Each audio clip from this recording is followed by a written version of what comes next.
Das Filmlogbuch Filmski Obsornik.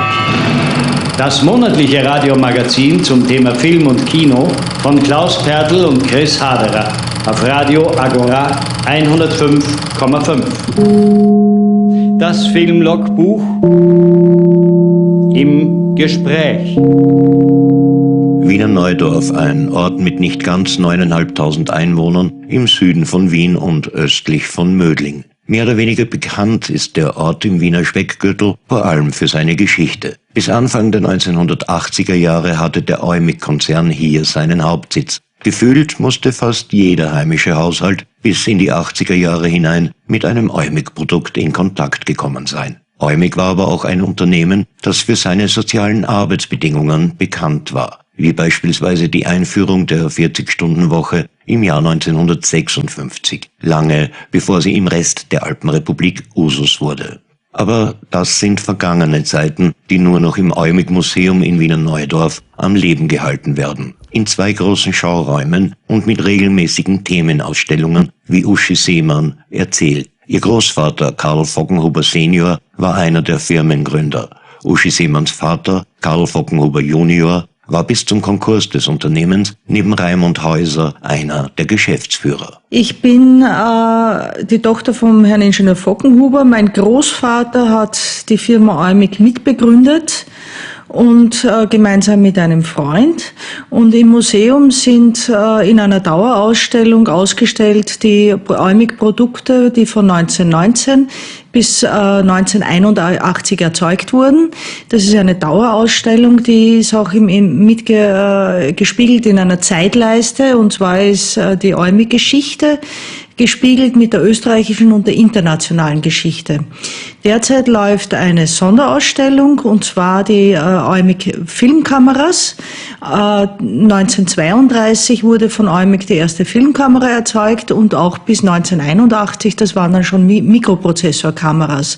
Wie ist es ursprünglich zum Museum gekommen? Was war da der Plan? Wie ist es entstanden? Das ist ganz einfach erklärt. Im Jahr 2008 ist ein ehemaliger Mitarbeiter meines Vaters in der höheren Ebene an unsere Familie herangetreten und hat gefragt, ob man nicht eine Eumig-Gedenkausstellung machen könnte. Er wohnt in Guntramsdorf und wir haben gesagt, okay, wir gehen ins Heimatmuseum Guntramsdorf und machen dort eine Ausstellung. Wir haben zu 4 begonnen. Beim 2. Treffen waren schon 10 und beim 3. Treffen waren 30 Leute da. Also es haben sich die ganzen alten Eumiganer, wie sie sich genannt haben, getroffen. Wir haben gemeinsam eine ganze Ausstellung konzipiert und alle unsere Ausstellungsstücke zusammengetragen, wobei von unserer Familie die Zuckerln gekommen sind natürlich, weil die hat mein Vater ja in seinem Archiv gesammelt gehabt. Und diese Ausstellung ist dann 1 Jahr gelaufen, hat einen Besuchermaß von 10.000 Personen gehabt, war die bestbesuchte Ausstellung laut den damaligen Museumsleiter. Wir sind dann mit dieser Ausstellung nach Wien gegangen, und zwar ins Österreichische Gesellschafts- und Wirtschaftsmuseum. Das ist dort ein halbes Jahr gelaufen während eines Semesters und wurde unterstützt mit 4 Vorträgen von den ehemaligen Direktoren, leitenden Angestellten. 10.000 Personen haben das war ein unglaublicher Erfolg. Wir sind durch diesen Erfolg wurden wir angetrieben und haben in den ehemaligen Werken, wo Eumig in Österreich angesiedelt war, und zwar in Fürstenfeld in der Steiermark und in Kirchdorf in Oberösterreich, weitere Ausstellungen gemacht, und die auch unglaublich gut besucht und überlaufen waren. Und die Leute waren so begeistert, dass es das erhalten wird und dass die Erinnerung an diese Firma erhalten wird. Nach diesen Ausstellungen sind wir natürlich an die Gemeinde Wiener Neudorf herangetreten, die schon lang bevor es uns gab, im Jahr 2000, geplant hatten, ein Museum zu errichten. Es war niemand verantwortlich direkt und es hat sich dann zerschlagen damals, dieses Projekt. Und wir sind zu dem damaligen Bürgermeister gegangen und haben uns vorgestellt und haben gesagt, also, dass wir eben einen Ort suchen. Wir haben jetzt so für die ganzen Bildtafeln hatten wir zusammengetragen, die ganzen Ausstellungsgegenstände, und wir suchen einen Ort. Wir hatten einen Verein gegründet, wir hatten kein Vereinslokal, und es wurde uns dann angeboten vom damaligen Bürgermeister die alte Volksschule, wo die Sammlung, die damals angekaufte Sammlung von Wiener Neudorf aufbewahrt wurde. Die alte Volksschule ist aber nicht beheizbar gewesen, und also es war eine Katastrophe im Grunde genommen. Es war ein reines Lager, und wir haben dann den Bürgermeister gebeten, ob er nicht eine Möglichkeit finden würde, dass wir uns als Verein auch ansässig machen könnten. Und da wurde uns dann dieses alte Feuerwehrhaus angeboten, das wir jetzt nach und nach erweitert bekommen von der Gemeinde, also mit unglaublicher Akribie und Ambition. Und wir sind sehr glücklich und stolz, gemeinsam mit der Gemeinde Wiener Neudorf und dem Museumsmanagement Niederösterreich jetzt ein Museum zu haben. Im 2019 haben wir das österreichische Museumsgütesiegel bekommen, also österreichisches und internationales. Und wir haben auch den Anerkennungspreis für Volkskultur und Kulturinitiative des Landes Niederösterreich bekommen, was uns sehr stolz macht. Und das Ganze ist eigentlich ein Erfolg, muss man auch dazu sagen, meines Vaters, der damals geschaut hat in der Firma Eumig, dass der soziale Faktor stimmt, ausgeglichen ist zwischen Management und Angestellten. Das heißt, im Jahr 1956 wurde schon bei der Eumig die 40-Stunden-Woche eingeführt, lange Jahre bevor es in Österreich eingeführt wurde. Und 1974 wurden alle Mitarbeiter in einen Angestelltenstand erhoben, bei einem Mitarbeiterstand von 80% Frauenanteil, die alle am Fließband gesessen sind. Also eine bis heute unerreichte Sozialleistung. Eumig. Mit diesem Namen werden in aller Welt Produkte höchster Qualität verbunden. Als österreichisches Privatunternehmen zählt Eumig zu den weltgrößten Produzenten von Schmalfilmgeräten. Die hochentwickelten Geräte unserer Zeit blicken auf eine lange Reihe von Vorgängern zurück. Filmkameras oder Projektoren, Lasergeräte, HiFi-Anlagen oder Videokameras. Sie alle tragen den Namen Eumig als gute Botschaft in die ganze Welt.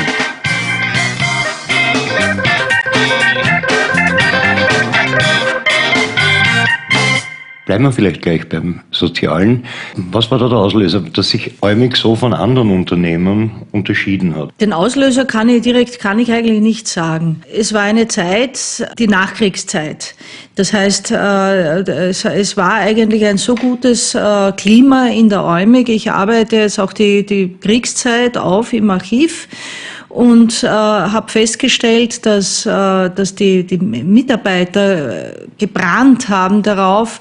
Zum Beispiel das Werk in Wien, die Buchengasse, war ausgebombt, und das Werk Micheldorf war in amerikanischer Zone, das Werk Wien war in russischer Zone, und alle Mitarbeiter, die den Krieg überlebt haben, unversehrt überlebt haben, haben Briefe geschrieben an meinen Vater, wann können wir endlich wieder anfangen, wir wollen das Werk wieder aufbauen und so weiter und so fort. Und dieser Zusammenhalt hat wahrscheinlich daraus resultiert, weil mein Vater einfach war zwar ein Patriarch, aber er stand immer am selben Niveau wie seine Mitarbeiter. Und das hat mir auch der Dr. Raimund Hauser, der ehemalige Kompagnon meines Vaters, bestätigt. Er lebt heute noch. Der hat gesagt, also sein Großvater, der Mitbegründer, der Ingenieur Alois Handler, der hat ihm gesagt, also du pass auf, du kommst im selben Anzug oder im selben Arbeitsmantel wie die Mitarbeiter.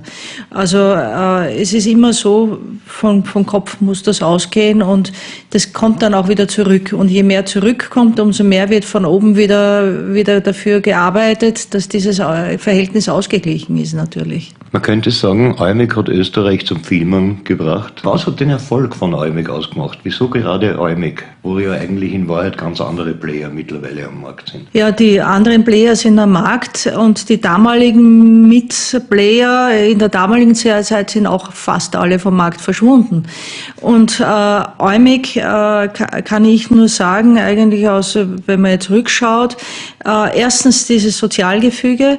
Es waren 7.000 Angestellte in der Firma damals, also Eumig war eines der größten Privatunternehmen von Österreich, weltweit und mit guten Produkten, die alle heute noch funktionieren. Also das stimmt natürlich nicht, aber wenn wir jetzt, uns hat zum Beispiel in Griechenland jemand angerufen, ich habe einen P1, das war der erste Filmprojektor von Eumig, einen elektrischen und der hat das und das Problem, ich kann ihn einschalten, aber er produziert nichts. Haben wir gesagt, ja, wir sind in Griechenland, aber nächste Woche sind wir im Museum und da haben wir uns mit WhatsApp natürlich auch genutzt, die heutige Situation. Kurz geschlossen, wir haben einfach im Archiv einen P1 herausgeholt, haben gesagt, naja, wo sind die Sicherungen? Wir schließen ihn einfach an, haben ihn eingeschalten und einen Film aus dem Archiv genommen, all diese Filme sind jetzt im österreichischen Filmmuseum aufbewahrt von uns. Und wir haben uns einen alten Film angesehen und konnten dem per WhatsApp sagen, woran der Fehler liegt. Und das ist eigentlich der Erfolg von Eumig gewesen. Es waren einfach Qualitätsprodukte. Und warum war das so? Weil alle Einzelteile von Eumig selbst produziert wurden. Das heißt, es wurde nichts ausgelagert, so wie heute in China, auf billig produziert, sondern es waren Qualitätsteile. Und es gab fast keinen Haushalt in Österreich, der nicht entweder ein Eumig Radio, Filmkamera oder Projektor zu Hause hatte.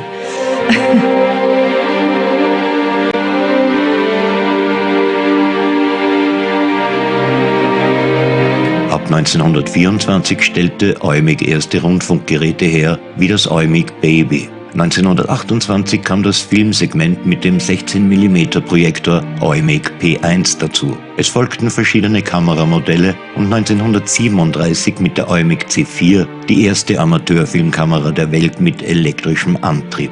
1938 kam der Anschluss und Eumig stellte neben militärischen Geräten auch Volksempfänger und den deutschen Kleinempfänger her. Das erfolgreichste Radiogerät des Unternehmens war die 1955 vorgestellte Eumigette, die mit 7 Röhren für UKW- und Mittelwellenempfang sorgte und mehr als 500.000 Mal verkauft wurde. Eines der erfolgreichsten Produkte war auch der Heimfilmprojektor P8, der ein Niedervoltbeleuchtungssystem hatte und sich 416.000 Mal verkaufte. Für die 1956 vorgestellte 16mm Kamera C16 machten sogar Stars wie John Wayne oder Brigitte Bardot Werbung. Während die Radioproduktion 1962 eingestellt wurde, verbreitete sich die filmische Hardwarepalette. Es folgten Super 8 Kameras und Projektoren, Videoequipment, HiFi-Komponenten und ein für Polaroid entwickeltes Sofortbild-Filmsystem, das allerdings nicht auf den Markt kam.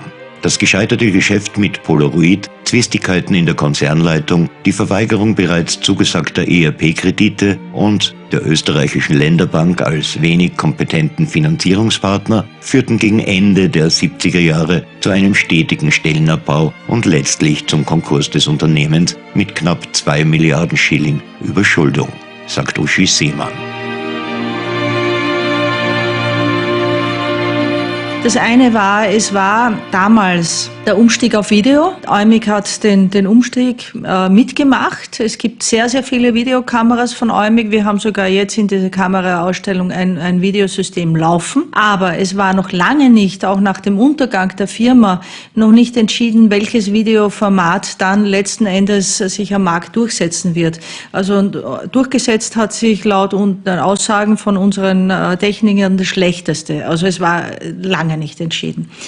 Das zweite war, es war damals ein Kreisky-Androsch, also Kreisky war Bundeskanzler und Androsch war Finanzminister. Es wurde von den beiden die Luxusmehrwertsteuer eingeführt. Das waren 30% auf alle Gegenstände, alles was Eumig erzeugt hat, war viel darunter.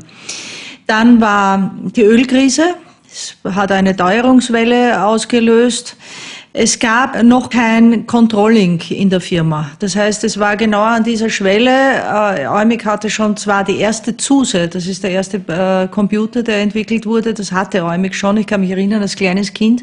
Es war ein riesig großer Raum, der mit Klack, Klack, Klack, Klack, also warm und laut war. Das war die erste Zuse, der erste Rechner. Aber es gab noch nicht dieses Marktcontrolling. Und das hatten die anderen Firmen auch nicht. Aber Eumig war stark geprägt von der Alleinherrschaft sozusagen meines Vaters, der reiner Techniker war. Die Firma war in 2 Familien aufgeteilt. Das eine war die Familie Vockenhuber und die Familie Hauser.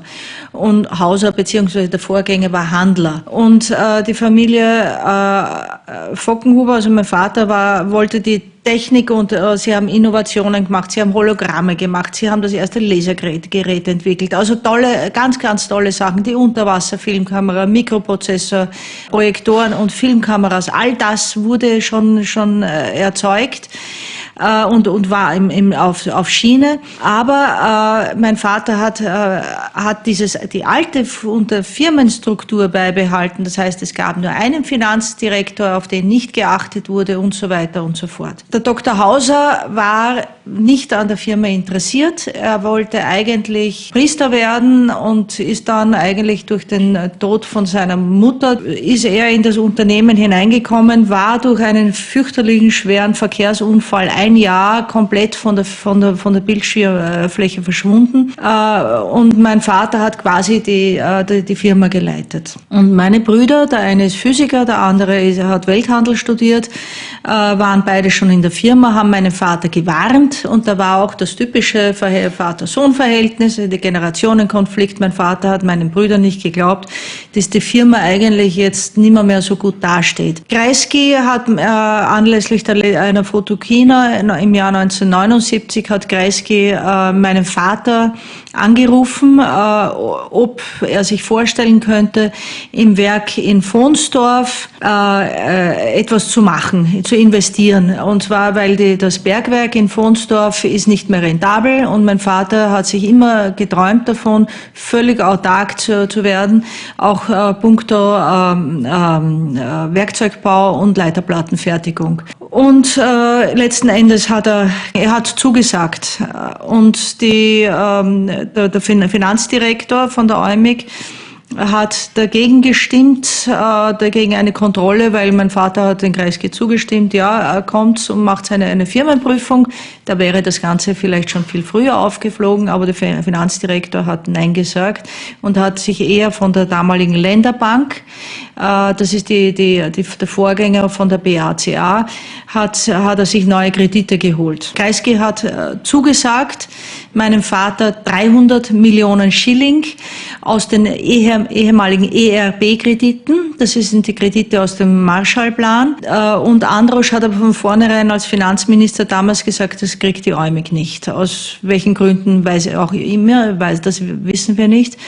Es war dann so, dass mein Vater hat sich das vom Kreisky schriftlich bestätigen lassen, aber er hat es verabsäumt, sich das Ganze von der Bundesregierung bestätigen zu lassen. Zum Hauptgrund des Konkurses. Vockenhuber, Hauser, die zwei haben sich nicht, da war auch ein Generationenkonflikt und die Interessen gingen diametral auseinander. Dr. Hauser hatte ein Praterunternehmen, wollte, dass die Firma Eumig in Spielautomaten investiert und produziert und sie importiert. Mein Vater, für den war das als überaus sozial denkender Mensch eine Katastrophe.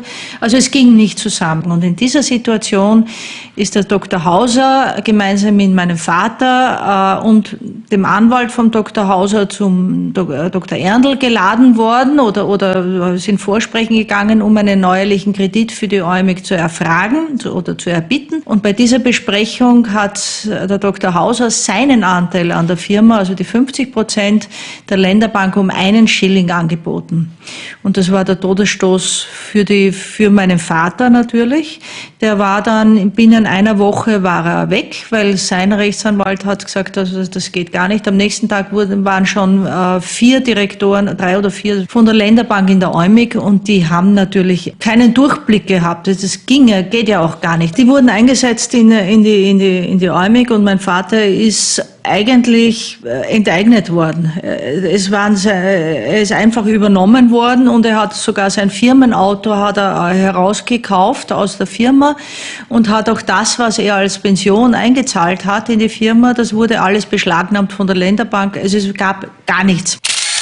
In einem seltenen Tondokument, einem telefonisch geführten Radiointerview aus dem Jahr 1981, nimmt Karl Voggenhuber Stellung zum Konkurs des Unternehmens. Ich habe ein Unternehmen hinterlassen, das von einem Gutachten, von einem weltberühmten Gutachter McKinsey als sanierungsfähig und sanierungswürdig schriftlich bezeichnet worden ist und auch die Wege aufgezeigt hat, wie das zu geschehen hat. Präsentation dieses Gutachtens in der Weihnachtszeit 1979 hat die Länderbank die Geschäftsführer, die sie bestellt hat, mit dem Dirimierungsrecht ausgestattet, und die Herren hatten das Sagen und nicht ich. Von den Projekten und von den Punkten, wie diese Realisierung vor sich gehen soll, sind weitestgehend keine Erfüllungen erfolgt. Man hat letztlich auch McKinsey sich zurückziehen lassen, und geschehen sind ganz andere Dinge. Ich bin überzeugt davon, dass ich das Unternehmen sanieren hätte können. Es wäre sanierungsfähig gewesen.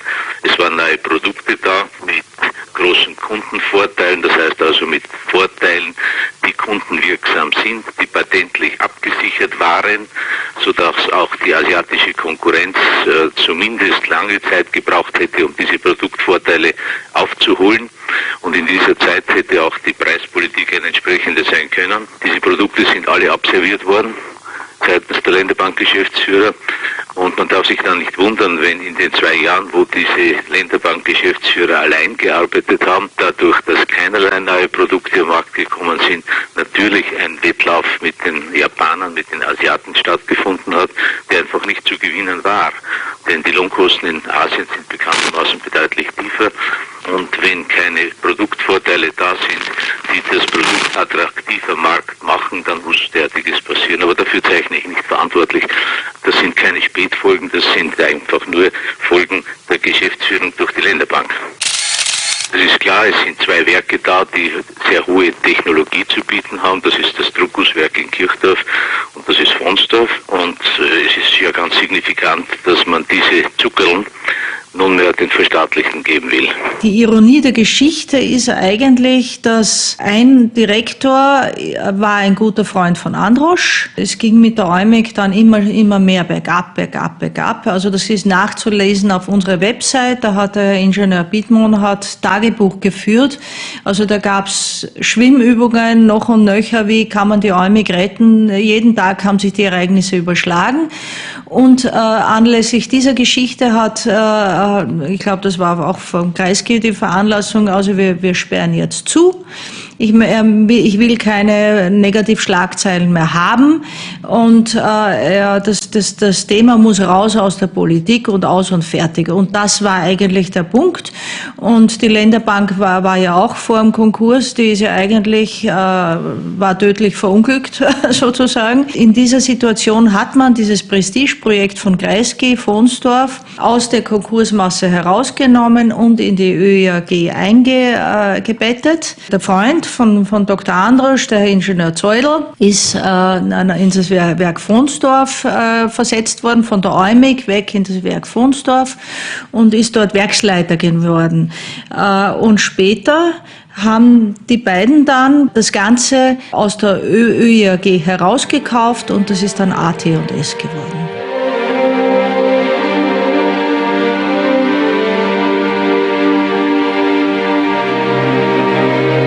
Auch mit Eumig-Kameras hergestellte Filme haben ein Museum, nämlich das Österreichische Filmmuseum in der Albertina. Dort werden die frühen Eumig-Filmartefakte für die Zukunft aufbewahrt, sagt Vanessa Scharrer vom Filmmuseum. Für das Eumig-Museum ist es extrem wichtig, weil wir, also soweit ich weiß, das ganze Werbematerial für Eumig-Produkte auf Film gibt es keine andere Quelle als das.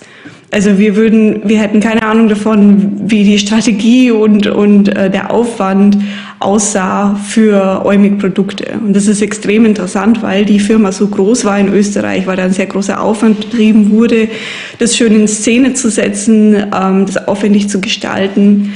Das ist die eine Seite. Die andere Seite ist, ich finde, es ist auch sehr interessant, wie die Familiengeschichte der Vockenhubers mit der Industriegeschichte und der Firmengeschichte von Eumig zusammenhängt. Das lässt sich an den Familienfilmen sehr gut sehen.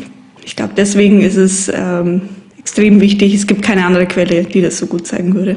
Was geschieht jetzt mit diesem Material? Kann man das einsehen? Wird das irgendwie verwertet? Also das ist ein Depot, das heißt, Rechteinhaber sind immer noch die Besitzer, also das Eumig Museum.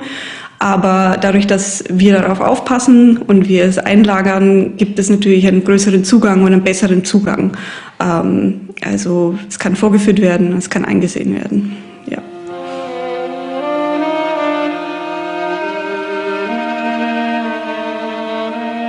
Ein paar hundert Meter vor dem Bahnhof Wiener Neudorf ist ein Industrieartefakt zu sehen, das Palmers Hochhaus, wie es der Volksmund nennt, obwohl die Bezeichnung nur teilweise stimmt. In den angrenzenden Produktionshallen wurden bis zum Eumig-Konkurs im Jahr 1981 Radio- und Filmgeräte hergestellt. Dann siedelte die Zentrale des Wäscheherstellers Palmers in das Haus am Eumigweg, bis es im Jahr 2014 verkauft wurde. Mittlerweile hat Palmers die Liegenschaft zurückgekauft und seit dem Frühjahr leuchten nicht nur das markenrechtlich geschützte Grün des Unternehmens vom Dach, sondern auch der mit 1000 Quadratmetern größte LED-Werbescreen Europas durch die Nacht. Die Geschichte der Firma Eumig ist auch ein Stück österreichische Wirtschaftsgeschichte, vor der Globalisierung und bevor es das Internet gab. Die Kameras und Radiogeräte des Unternehmens sind kleine Legenden, deren Herstellung tausenden Menschen Arbeit gab. Wenn man sich so die Mitarbeiterzahlen anschaut, da redet man ja eigentlich von einem ganzen Dorf. Ja, so ist es. Also ich weiß jetzt nicht genau den Mitarbeiterstand in Wiener Neudorf, aber wenn in Wiener Neudorf das Hochhaus in Wiener Neudorf, das jetzt Palmers Haus schändlicherweise in meinen Augen genannt wird, das ist eigentlich das ehemalige Eumig-Haus, weil das wurde 1974 von der Firma Eumig errichtet und wir haben im Museum auch eine Bildtafel hängen, wo man sieht, die Aufteilung innerhalb dieses Hochhauses sieht, welche Abteilungen wo waren. Wenn ein Schichtwechsel war, hier in Wiener Neudorf, ist die ganze Marktgemeinde Wiener Neudorf stillgestanden. Da ging eine Stunde oder eine halbe Stunde überhaupt nichts. Ich bin selber oft in diesen Staus gestanden, wenn ich irgendwas zu tun hatte in der Firma. Es ging nichts, weil da haben 60 Autobusse die Angestellten abgeholt. Also da war alles zu. Die Partnerbahn verdankt der Firma Eumig ihr Bestehen eigentlich, weil die wollte man eigentlich vorher schon zudrehen, weil Eumig war die erste Firma 1956, die sich in Wiener Neudorf angesiedelt hat, mit einer Werkshalle am Anfang. Da waren so viele Leute gebraucht, dass die Partnerbahn bestehen blieb damals. Das Eumig-Museum finden Sie im Internet unter www.eumig.at und in der wirklichen Welt in Wiener Neudorf bei Wien.